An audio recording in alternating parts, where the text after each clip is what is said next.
Alright, welcome all to Nick Brown's Inside the Ring, where we give you wrestling news, but today we got something new for you. Well, not really new, I've done one other video before with Mr.Nightmare, but yeah, he did a new video the other day.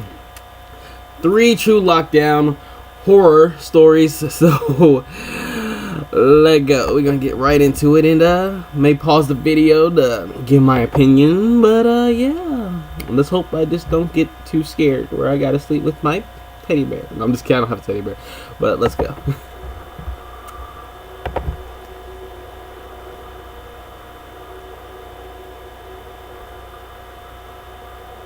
I was 16 in my junior year of high school.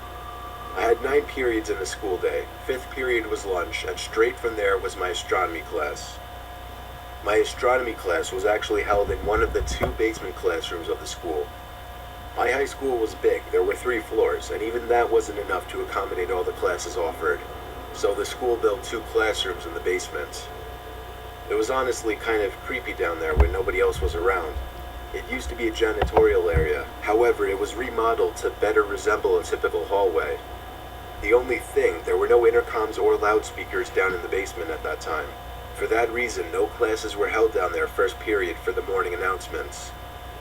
Everyone referred to this little section of the basement as the chamber, and everyone always tried to get classes down there just because it was air conditioned and the classes were typically easier. Plus, reasonable. It had its own bathroom down there. We had a quiz in astronomy that day. Usually I was one of the first done just because I found the class easy. After I finished my quiz, I texted my friend who was in the other basement classroom to meet me in the bathroom because I was bored. He told me okay. I walked out of the classroom and down the small hallway to the bathroom. A few seconds later, the door opened and my friend JJ entered the bathroom. We were joking around for a while, until JJ checked his phone and said someone texted him saying the school was going on lockdown. We both looked at each other with the same grins. Neither of our teachers saw us leave the classrooms. That meant we had free range of the school while it was on lockdown. We agreed to sneak upstairs and look around the hallways just for the hell of it. You already messing up. If the school is on lockdown, alright, it means stay in wherever you are, right? I do believe if you're in a bathroom, you're supposed to go to the nearest class if you can. Or, wait, they're not supposed to let you in. But just stay in the bathroom, get in a stall and hide. Get on the toilet where your legs can't show. That's all I gotta say, but I don't know if they said it was a drill to you guys, but no, you don't. No.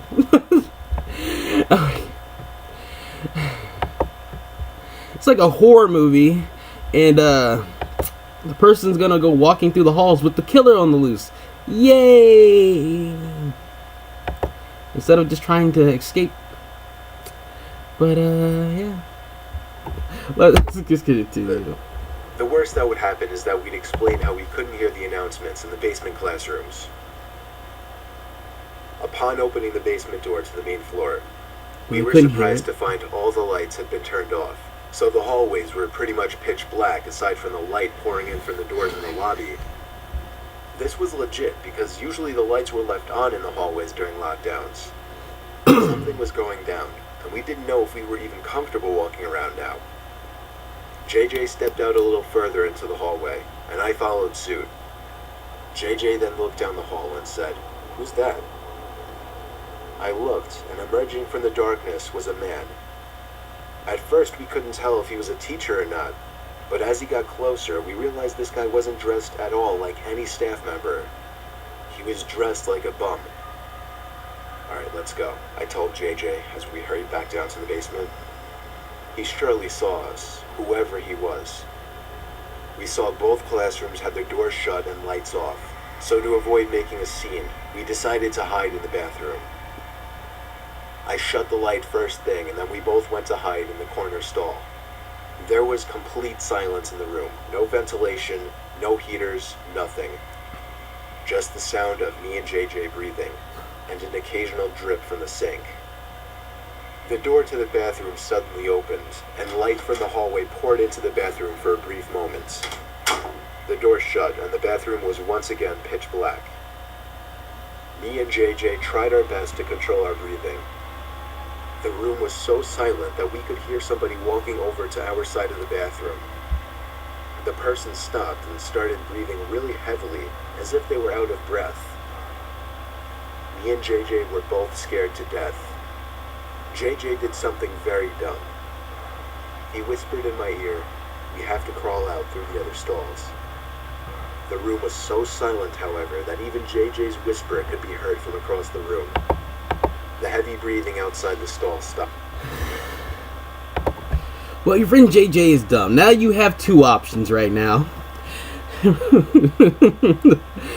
You can push him out, run for your life, and well, nice knowing you, JJ. The second option is, well, you come out kicking and screaming and you run. Either way, it's not looking good. Not looking good at all. And the person tried pressing the stall door in. That was when I whispered, "Go, go," to JJ. We both crawled under the sidewall to the next stall over, and then the next stall, and then finally out to the other side of the bathroom.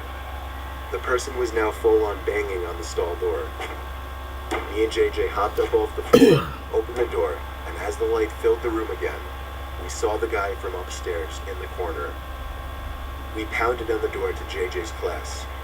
The teacher let us in within seconds. JJ explained everything as the teacher locked the door, mentioning a gun sticking out of the man's pocket. I was shocked to hear this because I didn't see a gun, but I went along with it anyway. Usually a bunch of high school students would be laughing their asses off at two students causing a scene like this, but I noticed all the kids sitting in the corner looked concerned. A sudden bang at the door made everyone jump, and a couple of girls squeal out of fear. JJ, the teacher, and I could see the man standing at the door, looking through the window while trying the doorknob. After a few bangs on the door, out of what seemed to be anger, he turned and walked down the hallway back to the stairs. We don't know how much longer the lockdown went on for, but for over an hour we sat in silence in the room, other than the teacher occasionally asking me and JJ questions in a very concerned tone, shaking his head after everything we would tell him. Eventually, somebody from upstairs called the teacher and he instructed all of us to single file walk up the stairs and out of the building, where we would be greeted by cops. Me and JJ did the best we could at describing the man to the cops and to the dean. One of the cops patted me on the back and we were sent off to go home. After this incident, the school installed cameras everywhere and ramped up the security budget. This incident never got media attention, so honestly, we never found out if police caught the guy. I'm convinced that man had no other intentions but to kill us then and there in that bathroom stall. You're a smart guy.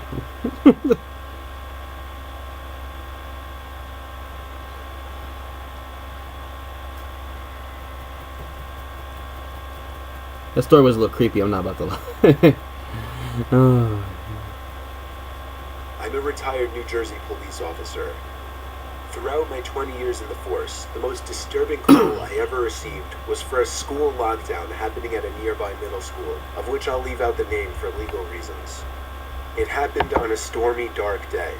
My car number was called on the radio to respond to a lockdown, where a suspicious-looking man was seen stepping out from a white van parked behind a school and walking into the back door by the boys' locker room. I pulled up to the back parking lot of the school, right next to the white van.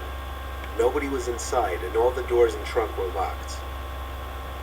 I opened the red back door that entered into the gym hallway, right by the locker rooms. The main lights had been turned off, so the whole inside of the school was dark. I unholstered the flashlight from my belt and used it to navigate the halls. I made it to the lobby of the school, where a woman emerged from the front office quietly, telling me to check the boys' locker room, but to be careful because the person might be armed. I called for backup on my radio and was assured backup was already on the way. I made it back to the hallway I entered from, where I found the boys' locker room right next to the exit. I pushed it open very quietly. There were no windows in the rooms, therefore there was no light whatsoever in that locker room. Only the light provided by the flashlight. There was a white noise in the room, some kind of vent on the ceiling blowing air. But even over that, I was hearing faint scratching type noises or little dings on the locker doors from the other side. I was supposed to make my presence as a police officer known, but honestly, I was just too scared. The tension in the room was insane. I held my flashlight in one hand and my gun in the other as I snuck to the other side of the locker room. It seemed like wherever I was in the room, the dings and thuds would be coming from the other side. I was standing in the corner of the locker room, right by the door to the bathroom, when the sound of someone slamming a locker door from another room made me jump out of my skin. I went in the direction where I heard the slam, to find out that it was from the boys' football team locker room. There was no door separating the main locker room from the football locker room. The lockers in here were also 3 times the size. I finally had the nerve to make my presence known by shouting police. After shouting, a kid started screaming help from somewhere in the room. It was very muffled though. The kid pounded on the locker door on the other side of the row I was in. When I found out that the boy was trapped inside of a locker, I felt sick in my stomach. I told him I'd be right back, once again calling for backup while running outside to where the white van was. It was gone. My biggest mistake was not getting the plate number first thing. I told dispatch to be on lookout for a suspicious white van. I ran back into the school and instructed the staff in the front office to end the school day and to send somebody with a key to the locker room to get the boy out of the locker. The boy was held by the man with a knife on his back, as I speculate the man was quietly trying to get the 12-year-old boy to his van. The boy was bleeding on his arm from the man cutting him while resisting. The man's van was spotted a week later in a 7-Eleven parking lot, where he was arrested after being properly identified.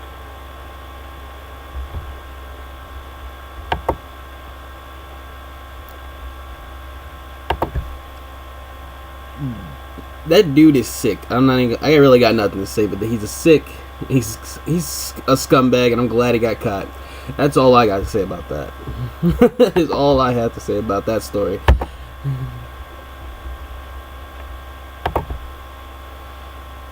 Don't hurt the kids, man. You don't hurt the kids. I was staying in a Hampton Inn in New Jersey when I was visiting Rowan University, a college I potentially wanted to attend. My family couldn't come with me, so I was on my own. After attending campus tours, I went to get a bite to eat at a nearby restaurant, and then went back to the hotel at around 8 p.m., planning on going back to campus again the next day. About an hour after returning to my room, a strange alarm started going off in my room, along with a white light flashing from the corner of the ceiling. A message started looping shortly after as well, saying something along the lines of, "All Hampton Inn guests, please remain in your rooms, this is a lockdown." I'd never heard of a lockdown in a hotel. I never even knew hotels had alarms like this. I found it more interesting and exciting than anything else. Eventually the sound of the alarm stopped, but the light kept flashing, and every 20 seconds or so the message would repeat. It was only like 9:30, so I turned on the TV just as background noise while I started changing clothes and brushing my teeth. I shut the lights when I was done and hopped under the covers. I watched TV for half an hour before shutting it off. The light was still flashing with an obnoxious bright white every few seconds. It was definitely going to hinder my sleep. I was starting to consider calling the front desk to ask what was going on, when the phone rang. It was someone from the front desk. I was expecting them to tell me something about the alarm and when it would shut off, but instead the person on the other end spoke in a very concerned voice. She told me to remain calm and walk out the door. I took that opportunity to ask her what exactly was going on. She went on to tell me that there was somebody in the room with me and to get out immediately. I dropped the phone and instinctively started looking around everywhere. Part of me was curious to see if somebody was in fact in the room. I checked under the bed, looked into the empty bathroom, nobody in either spot. Then, I noticed the closet door right next to the bathroom. It was one of those closets with a wooden sliding door. It was open just a tiny crack, and through that tiny crack, I could see a person's face. At first, it didn't sink in what I was seeing, but when the door slid shut, That was when I freaked out and ran out the door. The people at the front desk showed me security footage from an hour earlier of some sketchy-looking man walking around the hallways, apparently looking for a certain room. When he got to my door, he opened it with the card he somehow acquired, and that was it. I stayed around as the authorities took the person out in chains. It was a man, of course, on the shorter side, easily 40s. He looked at me as he passed, as if he knew who I was immediately. It's scary thinking back that he may have been watching me for more than an hour from that closet.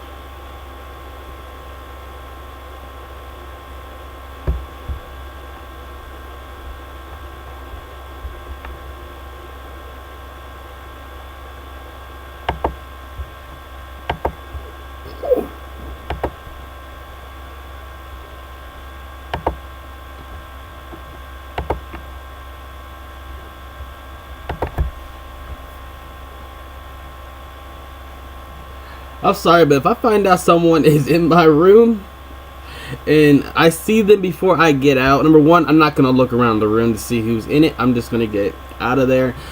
But, you know, if I do see you, well, then we're going to fight. That's just it. You know, it's not the smartest thing to do because he could have a gun or a knife, but if he has a knife, I'm not letting myself get stabbed. But if he has a gun, I'm a gunner. But you know, it is what it is. Well, the link to this video will be in the description if you want to, you know, watch the whole video, because I usually don't show the videos of stuff I react to, just so, because it's just a bunch of pictures. I don't know, but yeah. So if you like this video, give it a big thumbs up and subscribe to the channel. You know, you get wrestling news. I'm gonna probably start doing some skits. There's just a bunch of stuff. We're expanding from just wrestling news to a bunch of stuff. So it is what it is. Join that wrestling mafia if you like wrestling news, or just join the channel and subscribe if you just want to see anything. Any suggestions, leave a comment below on what I should do, or if you want to see me react to something. Thought about doing what, a laugh review on, maybe on Leafy. You know, I really don't pay too many attention to his jokes, but I heard he's not funny, so maybe I'll turn him on and see if he can make me laugh. Yeah, try not to laugh Leafy challenge. If you want to see a try not to laugh Leafy challenge, give the video a big thumbs up. If it gets, what, 10 thumbs up, I'll do it. So, yeah. Peace. No, peace. This, whatever, you know what I mean.